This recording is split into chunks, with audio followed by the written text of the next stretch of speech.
પણ મને ક્યાં કે તકલીફ ને પીડા થાય છે કે મેં બાળકોને જોયા છે, એના મા બાપને ત્યાં જે રીતે નથી બોલી શકાય. અને આ શું છે, તમે કેટલો દેખાવ કરી શકશો અને તમને કેટલી આશાઓ છે કે લોકશાહીને શર્મસાર કરે ને એવી પણ આ વખતની ચૂંટણી છે. ઈશ્વર એક એવી શક્તિ છે કે એના દરબારમાં તમે કઈ તમારી અત્યારે જે છેતરપિંડીઓ છે ને નહીં ચાલે. ઉપરવાળાને જવાબ દેવો પડશે. તો હું બે હાથ જોડીને વિનંતી કરું છું કે આટલું બધું રહેવા દે. એ ભૂલી ગઈ છે કે ખૂબ નિર્દોષ લોકોની હાયું અને બદદુઆઓ લાગશે. આમ આદમી પાર્ટી છે ભાજપની બી ટીમ છે કે કોંગ્રેસના મેન્ડેટ કમલમમાંથી આવે છે અને કોંગ્રેસમાં જે થાય છે એ ભવિષ્યમાં આમ આદમી પાર્ટીમાં નહીં થાય. ગંભીરતાથી લડે છે ને એના ઉપર આ લોકો દમન કરવાના છે. જે ટીઆરપી કાંડ થયો અને એમાં અનેક માસૂમ જિંદગીઓ છે એ આગમાં હોમાઈ ગઈ. એમાં મને નથી ખબર કે કાલે મારા ને તમારા બાળકો પણ આનો ભોગ બની છે. પણ મને ક્યાં કે તકલીફ ને પીડા થાય છે કે મેં બાળકોને જોયા છે, એના મા બાપને ત્યાં જે રીતે નથી બોલી શકાય.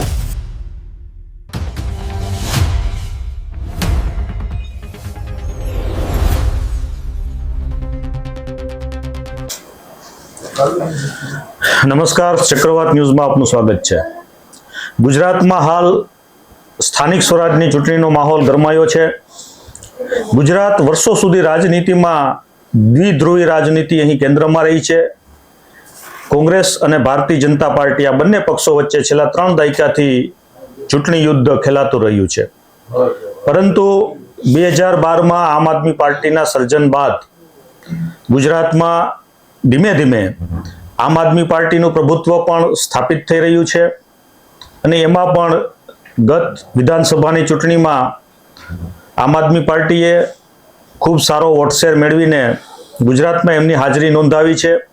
અને સાથે સાથે ગુજરાતમાં હવે રાજનૈતિક ઇતિહાસમાં દ્વિધ્રુવી રાજનીતિમાંથી ત્રિપાક્ષીય જંગના મંડાણ થયા છે. ગુજરાત માટે આ સ્થાનિક સ્વરાજની ચૂંટણી ઘણી બધી રીતે મહત્વની પણ છે. ત્યારે આજે આપણી સાથે આ ચૂંટણીને લઈને વિશેષ ચર્ચા માટે જોડાયા છે આમ આદમી પાર્ટીના પ્રદેશ સંગઠન મંત્રી, અમારા રાજકોટના મારા મિત્ર પણ કહી શકું, મારા ભાઈ પણ કહી શકું એવા અજીતભાઈ લોખીલ. અજીતભાઈ, આપનું સ્વાગત છે. અજીતભાઈ, અત્યારે આપ જાણો છો કે સ્થાનિક સ્વરાજની ચૂંટણીનો જંગ હવે આખરી તબક્કામાં છે. આગામી 26 તારીખે મતદાન થવાનું છે. આમ આદમી પાર્ટીએ પૂરા દમખમ સાથે ચૂંટણીમાં ઝંપલાવ્યું છે અને ગુજરાતની મોટાભાગની જે સ્થાનિક સ્વરાજની ચૂંટણી છે, પછી એ પંચાયત હોય, નગરપાલિકા હોય કે કોર્પોરેશન હોય, એમાં આમ આદમી પાર્ટી મોટાભાગની બેઠકો પર ચૂંટણી લડી રહી છે. તો આ ચૂંટણી વિશે આપનું આકલન શું છે? તમે કેટલો દેખાવ કરી શકશો અને તમને કેટલી આશાઓ છે? જી જિગ્નેશભાઈ, પહેલા તો ચક્રવાત ન્યૂઝનો આપનો ખૂબ આભારી છું કે મને એક પ્લેટફોર્મ આપ્યું કે મારી વાત હું લોકો સુધી પહોંચાડી શકું. મારું એવું માનવું છે કે ગુજરાતની રાજનીતિમાં આ વખતે એક નવો ઇતિહાસ એ થાય છે કે કોઈ ત્રીજો પક્ષ આટલા મોટા સ્કેલ ઉપર 5200+ ઉમેદવારો ઊભા રાખી અને તમે કીધું એમ ત્રિપાંખીયો જંગ થઈ રહ્યો છે આ વખતે. અને જે છેલ્લા ઘણા સમયથી હમણાં આપણે જોતા હતા કે જે રીતે ભાજપ અને કોંગ્રેસ બે જ પક્ષો ગુજરાતમાં અને એમાં એક જ પક્ષનું સત્તા વર્ષોથી રહી છે, તો એના કારણો પણ આ વખતની ચૂંટણીમાં આપણને જાણવા મળી ગયા કે ખુલ્લા મંચ ઉપરથી ભાજપના અને કોંગ્રેસના નેતાઓએ સ્વીકારવા માંડ્યા કે બંને મળીને જ ગુજરાતના લોકોને ક્યાંક ને ક્યાંક છેતરી અને આ લોકશાહીના નામે એકને એક પક્ષને વારંવાર સત્તામાં લઈ આવી અને લોકોને પારાવાર પીડાઓ, પારાવાર સમસ્યાઓ છે, કોઈ સાંભળવા વાળું નથી, આવી પરિસ્થિતિ સુધી ગુજરાતને લઈ આવ્યા છે. ત્યારે હું એવું માનું છું કે આ વખતની ચૂંટણીમાં જે રીતે આમ આદમી પાર્ટી પોતાના પૂરા દમખમ સાથે લડી રહી છે, એક નવી રાજનીતિ જે દિલ્હી અને પંજાબથી શરૂ થઈ હતી, આજે ગુજરાતના લોકોમાં કામની રાજનીતિ, કામની વાત કરવાની, એજ્યુકેશન ઉપર વાત થાય છે, હેલ્થ ઉપર વાત થાય, રોડ રસ્તાઓ ઉપર વાત થાય છે. તો મારું એવું કહેવાનું છે કે આ વખતની ચૂંટણી એટલા માટે ઐતિહાસિક છે કે અત્યાર સુધી એ લોકોએ હિન્દુ મુસ્લિમ ઉપર અને ધર્મના નામે, જ્ઞાતિ જાતિઓના નામે જે પ્રોડક્ટિવ નથી એ ટાઈપની રાજનીતિ હતી, એમાંથી હું એવું માનું પહેલી વખત કામની રાજનીતિની વાત થાય છે. દરેક પાર્ટીને કામની વાત કરવી પડે છે. તો રાજનીતિમાં ખૂબ મોટો ફેરફાર આ વખતે ગુજરાતમાં જોવા મળ્યો છે. અને એની સાથે સાથે એમ પણ કહું કે લોકશાહીને શર્મસાર કરે ને એવી પણ આ વખતની ચૂંટણી છે. તમે જુઓ કે 700+ સીટો બિનહરીફ કરી અને એનો જશ્ન મનાવે છે. અને બીજા અર્થમાં કહું ને તો લોકશાહીને ખતમ કરવાનો જશ્ન ભાજપના નેતાઓ મનાવતા હતા. ખૂબ દુઃખની ને પીડાની વાત છે. હું ક્યાંક ને ક્યાંક એવું કહીશ પત્રકાર જગતને પણ કે તમે લોકશાહીનો ચોથો આધાર સ્તંભ કહેવાઓ છો. ચોથો સ્તંભ એટલા માટે કહેવાઓ છો કે લોકશાહીને બચાવવામાં પત્રકારોનો, ન્યૂઝ મીડિયાનો સૌથી મહત્વનો ફાળો હોય છે. અને જો એ પણ આજે ઘણા મહદઅંશે સાયલન્ટ રહ્યા છે, જો આ જ વસ્તુ ઉપર સરકારને ખૂબ ઘેરી લીધી હોત તો હું એમ માનું છું કે એ લોકોને પણ બેકફૂટ ઉપર જવું પડત. અને ગુજરાતના એવા લોકો, અનેક લોકો કે જેમને મતદાનના અધિકારથી વંચિત કરવામાં આવ્યા, લોકશાહીનું આ વરુ સ્વરૂપ પણ આ વખતની ચૂંટણીમાં જોવા મળ્યું. અજીતભાઈ, મીડિયાએ પોતાનો ધર્મ તો નિભાવ્યો જ છે, એવું નથી કે સંપૂર્ણ મીડિયા જગત મૌન રહ્યું છે. તમારી વાત સાથે હું સહમત છું કે લોકશાહીની અંદર પ્રતિસ્પર્ધા ખૂબ જરૂરી છે અને કમસે કમ ચૂંટણી લડવા પૂરતી તક તો દરેક પાર્ટીઓને કે દરેક વ્યક્તિઓને બંધારણીય અધિકાર છે દરેક વ્યક્તિનો ચૂંટણી લડવી એ મળવો જોઈએ. અને એની અંદર જો તમે સામદામ દંડ ભેદ કે એન કેન પ્રકારે યુક્તિ પ્રયુક્તિઓ કરી લોભ લાલચના કે ભયના વશ ઉમેદવારી પત્રો પાછા ખેંચાવી અને ચૂંટણીને તમે બિનહરીફ કરાવો તો અને એ તો લોકતંત્રનો અને લોકોનું પણ અપમાન છે. લોકોનો જે મતાધિકાર છે, જે એનો બંધારણીય અધિકાર છે, એની પાસેથી છીનવવાની વાત છે. અને મીડિયા પણ આ બાબતમાં મારી દ્રષ્ટિએ તો આ અવાજ ઉઠાવ્યો જ છે અને જનતા પણ આ વાતને સારી રીતે જાણે છે. પરંતુ એ 700 ઉપરની સીટો બિનહરીફ થઈ એ પછી પણ હજી ઘણી બધી સીટો જે બેઠકો છે એના ઉપર ચૂંટણી થવાની છે. હવે અત્યાર સુધી કોંગ્રેસ છે એ છેલ્લી ચૂંટણીઓની અંદર આપણે જોઈએ તો પાટીદાર અનામત આંદોલન પછીની પરિસ્થિતિઓમાં જે ચૂંટણીઓ થઈ હતી એમાં કોંગ્રેસનો દેખાવ ખૂબ સારો રહ્યો હતો સ્થાનિક સ્વરાજનો. એ પછીની ચૂંટણીઓમાં કોંગ્રેસ છે સારો દેખાવ કરી શકી નથી. આમ આદમી પાર્ટી આ વખતે પોતાની તાકાત સાથે લડી રહી છે. તો તમારી પાસે એવા કયા વિશેષ મુદ્દાઓ છે કે જેના આધારે તમે કહી શકો કે કોંગ્રેસ ભારતીય જનતા પાર્ટીને પરાજિત કરી શકી નથી, પરંતુ આમ આદમી પાર્ટી છે એ આ વખતે કંઈક વિશેષ દેખાવ કરશે? અને મને જે બે મહત્વના ફેક્ટર દેખાય છે કે જે રીતે મેં કીધું એમ કે અત્યાર સુધી જે ટ્રેડિશનલ રાજનીતિ થતી આવતી હતી, લોકોને કામની વાત છોડી અને બાકી બધી વાતમાં ભ્રમિત કરવામાં આવતા હતા, મુખ્ય મુદ્દાઓ તરફથી એમનું ધ્યાન ભટકાવી દેવામાં આવતું હતું અને એમાં બંને પક્ષો છે ને, હું એવું માનું છું કે બેય સફળ રહ્યા એમાં. પણ જ્યારે આ વખતે છેલ્લે 2022માં પણ જુઓ, મેનિફેસ્ટો દરેક પાર્ટીના કેવા હતા તો કે કામને લઈને હતા, મુદ્દાઓને આધારિત હતા, શિક્ષણની વાત હતી, એમાં આરોગ્યની વાત હતી. તો મારું એવું કહેવાનું છે કે આમ આદમી પાર્ટીનો બેઝ અથવા મુખ્ય વિચારધારા કે જે સામાન્ય જનજનને જેની જરૂરિયાત છે એવા કામો, જે આજની તારીખમાં હું એવું કહું કે જેમ પહેલા કહેતા રોટી કપડા ઓર મકાન, આજે શિક્ષણ, વીજળી, સારું પાણી એ પણ જે જીવનનો સૌથી મૂળભૂત અધિકાર થઈ ગયો છે. અને ત્યારે આ જ મુદ્દાઓને લઈને આમ આદમી પાર્ટી વાત કરતી હોય કે અમે કેવી રીતે તમને આપી શકશું, પ્રેક્ટિકલ વાત કરતી હોય, આભાસી હવાઈ વાતો નહીં પણ પ્રેક્ટિકલ વાત કરીને લોકોના દિલ સુધી પહોંચવામાં આમ આદમી પાર્ટી ખૂબ સફળ રહી છે. અને જે 2022માં 41 લાખ મતો મળ્યા હતા, છેલ્લે ગોપાલભાઈ ઇટાલિયા જે વિસાવદરની, આપણે જનરલી અત્યાર સુધીની રાજનીતિમાં જોયું છે કે જે રાજ્યમાં પણ પેટા ચૂંટણીઓ થાય વિધાનસભાની, ત્યાં જે સત્તામાં હોય એ પક્ષ એ બેઠકો ફરીથી કબજે કરી લેતું હોય છે. પણ વિસાવદરમાં, ગુજરાતમાં કદાચ એવું થયું કે આખી તંત્ર, પછી પોલીસ ડિપાર્ટમેન્ટ અને ભાજપના ટોચની લીડરશીપે પૂરો એફર્ટ લગાવ્યો છતાં પણ આમ આદમી પાર્ટીએ એ સીટમાં ખૂબ સારો એવો વિજય મેળવ્યો અને ગોપાલભાઈએ ગુજરાતના લોકોમાં એક આશા અને વિશ્વાસ જગાડી દીધો કે આ સત્તાધારી અહંકારી પાર્ટીઓના આખા તંત્રને પણ હરાવી શકાય છે. એટલે મને એવું લાગે છે કે રાજકોટમાં અને પૂરા ગુજરાતમાં આજે જે રીતે આમ આદમી પાર્ટી લડી રહી છે, લોકોનો વિશ્વાસ જીતી રહી છે, તો પરિણામ પણ ખૂબ સારું મળશે એવું મારું માનવું છે. રાજકોટ મ્યુનિસિપલ કોર્પોરેશનમાં સત્તાધારી ભાજપ ઉપર ભ્રષ્ટાચારના અનેક આરોપો લાગી રહ્યા છે. ખાસ કરીને રાજકોટમાં જે ટીઆરપી કાંડ થયો અને એમાં અનેક માસૂમ જિંદગીઓ છે એ આગમાં હોમાઈ ગઈ, એની પાછળનું કોઈ કારણ હોય તો એ લાક્ષાગૃહ જેવા બાંધકામને તરફ આંખ મીચામણા કરનાર એ વખતના અધિકારીઓ અને પદાધિકારીઓને જવાબદાર જનતા દ્વારા ઠેરવવામાં આવ્યા છે. તો ભવિષ્યમાં આ પ્રકારના બનાવો ન બને અને સમગ્ર આ જે ભ્રષ્ટાચારનો બોરિંગ જે રાજકોટ કોર્પોરેશનની ફરતે વીંટળાઈ ગયો છે, એ બાબતે આમ આદમી પાર્ટી શું કરી શકે? જિજ્ઞેશભાઈ, ખૂબ દુઃખ સાથે કહેવું પડે કે આ મુદ્દાઓ ઉપર રાજનીતિ ન કરવી જોઈએ. હું રાજકીય વ્યક્તિ છું કે હું કોઈ પાર્ટી હારે જોડાયેલો છું એટલે આ મુદ્દાની ચર્ચા આપણે કરીએ છીએ. એના કરતાં આજે હું આ દેશનો નાગરિક છું ને રાજકોટમાં 2 બાળકોનો પિતા છું અને એટલે આ પીડાઓ ખૂબ થાય છે અંદર સુધી. મેં એ ટીઆરપી કાંડને લાઈવ જોયો છે, મારી નજરે જોયો છે. એ ફૂલ જેવા બાળકોને હોમાતા જોયા છે.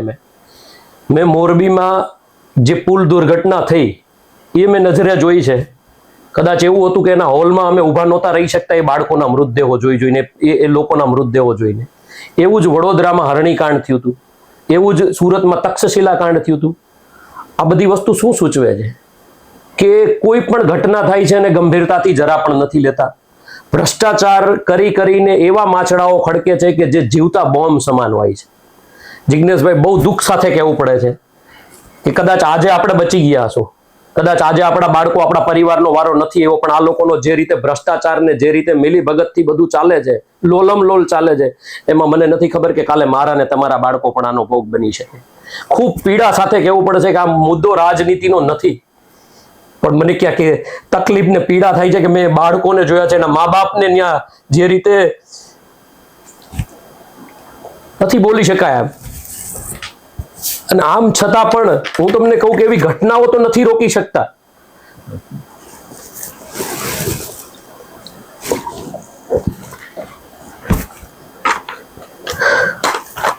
આવી ઘટનાઓ નથી રોકી શકતા, પણ વારંવાર બનતી આવી ઘટનાઓના જે લોકો દોષિત છે એને કોને સજા મળી? તમે મને એક દાખલો એવો આપો કે ગુજરાતમાં આટલી ઘટનાઓ બની છે, આટલા માસૂમ બાળકો, આટલા નિર્દોષ લોકોનો ભોગ લેવાનો છે, અને એક સજા થઈ હોય એવું કે હું જાહેર મંચ ઉપરથી ભાજપના વખાણ કરીશ, પણ સાહેબ છટકી જાય છે. અને જે મૂળ દોષિતો છે એ ફરીથી આજે ચૂંટણીના મેદાનમાં ઉભા છે. મને અંદરથી કંઈક પીડાઓ થાય. મને એવું લાગે છે કે રાજનીતિનું આવું સ્તર સારું નથી. લોકોને ચણા મમરાની જેમ જાણે કાંઈ હોય જ નહીં એવી ગણતરી કરીને ભારતીય જનતા પાર્ટીના અહંકારમાં એ ભૂલી ગઈ છે કે ખૂબ નિર્દોષ લોકોની હાયું અને બદદુઆઓ લાગશે, અને આ પાપ તમે ક્યારેય ધોઈ નહીં શકો. ઉપરવાળાને જવાબ દેવો પડશે. ઈશ્વર એક એવી શક્તિ છે કે એના દરબારમાં તમે કાંઈ તમારી અત્યારે જે છેતરપિંડીઓ છે ને નહીં ચાલે. તો હું બે હાથ જોડીને વિનંતી કરું છું કે આટલું બધું રહેવા દો.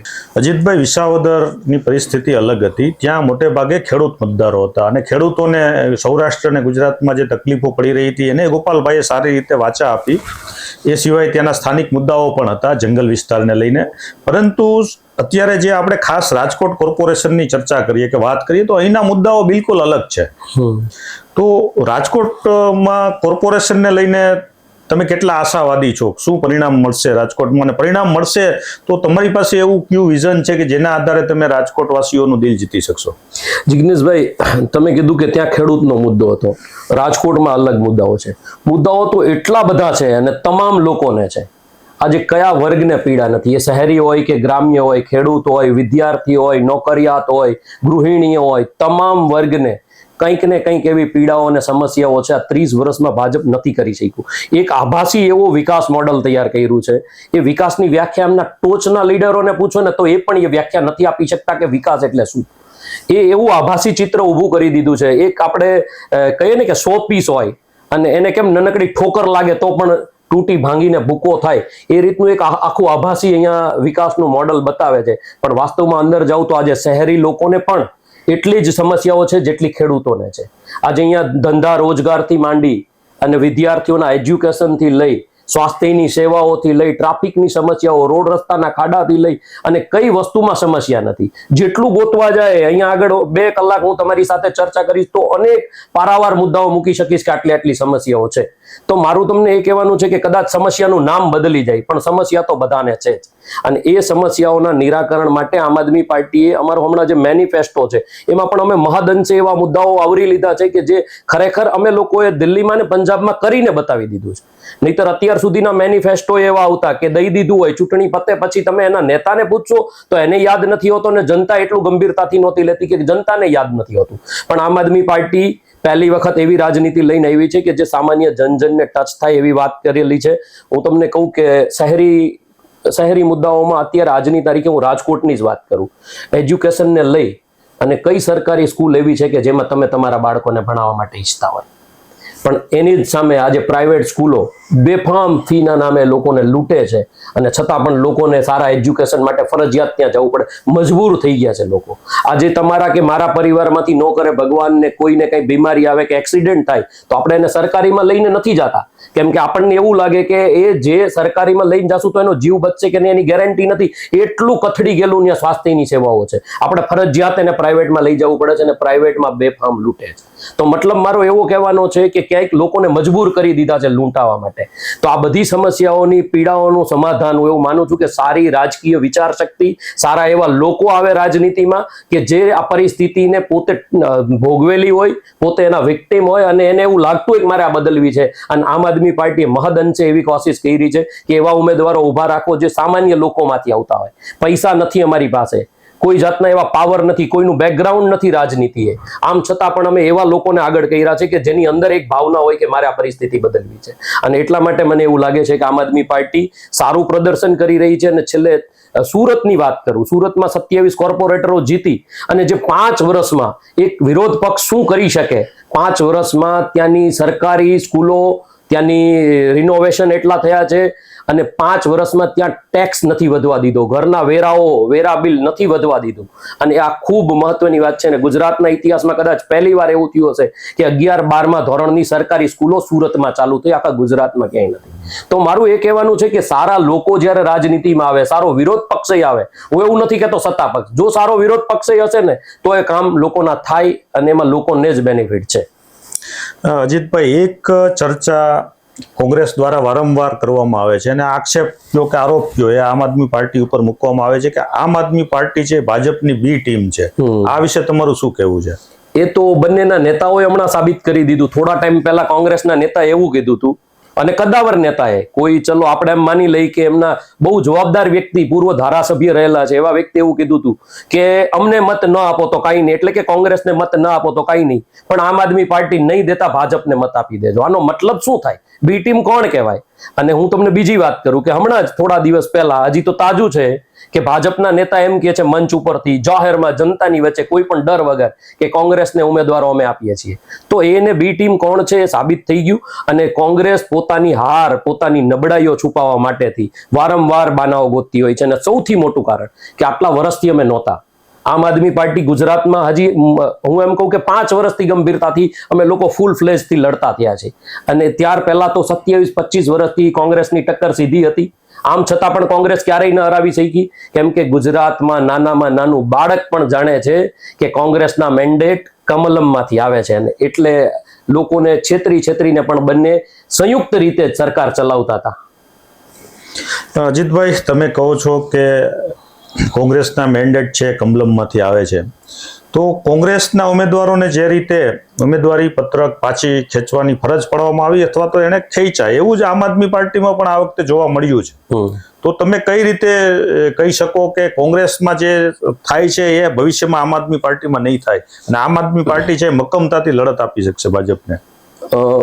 જિગ્નેશભાઈ, એ વાત તમારી સાચી છે કે ભવિષ્ય કોઈએ નથી જોયું, પણ હું એક વસ્તુ એટલી કહી શકું કે આટલા દિવસમાં, હું છેલ્લા બહુ જાજુ જૂનું નથી જાવું, છેલ્લા 2 કે 3 વર્ષમાં જેટલા આમ આદમી પાર્ટીના નેતાઓ પર કેસ થયા છે, જેટલા લોકોને જેલમાં પૂર્યા છે, જેટલી રીતે પ્રતાડિત આમ આદમી પાર્ટીના જે પણ સપોર્ટરો હોય, એના નેતાઓ હોય, એના કાર્યકર્તા હોય, એને જેટલા પ્રતાડિત કરવામાં આવ્યા છે, આ 30 વર્ષમાં કોંગ્રેસના એક પણ નેતા ઉપર કેમ બ્લેમ નથી થયો, કેમ એક પણ નેતાને જેલમાં નથી નાખવામાં આવ્યો?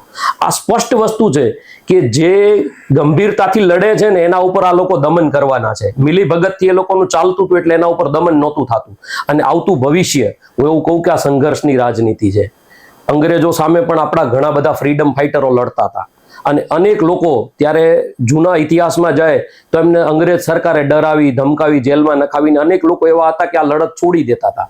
પણ અનેક લોકો એવા ક્રાંતિકારીઓ પણ હતા કે જેમણે આપણને આઝાદી દેવડાવીને જંપ લીધો. તો હું એવું કહું કે આમ આદમી પાર્ટીમાં પણ આ સંઘર્ષનો રસ્તો છે. આ દરેક લોકો સંઘર્ષ કરી શકે. હું એમ કહું અંગ્રેજો કરતા પણ ભાજપ છે ને બદતર છે. આ સંઘર્ષ કરવો એટલો ઈઝી નથી ભાજપ સામે. પણ આમ છતાં પણ હું એવું કહું કે ઘણા બધા લોકો એવા છે કે જે ભાજપના ગમે એવા દમન સામે પણ ટકીને ગુજરાતમાં એક સારું સુશાસન લઈ આવવા, સારી રાજનીતિ લઈ આવવા માટે તત્પર છે. આવા લોકો છેલ્લે સુધી ટક્કર લેશે. ખૂબ ખૂબ આભાર અજીતભાઈ, તમે ખૂબ સરસ ધન્યવાદ માહિતી આપી તે બદલ ધન્યવાદ.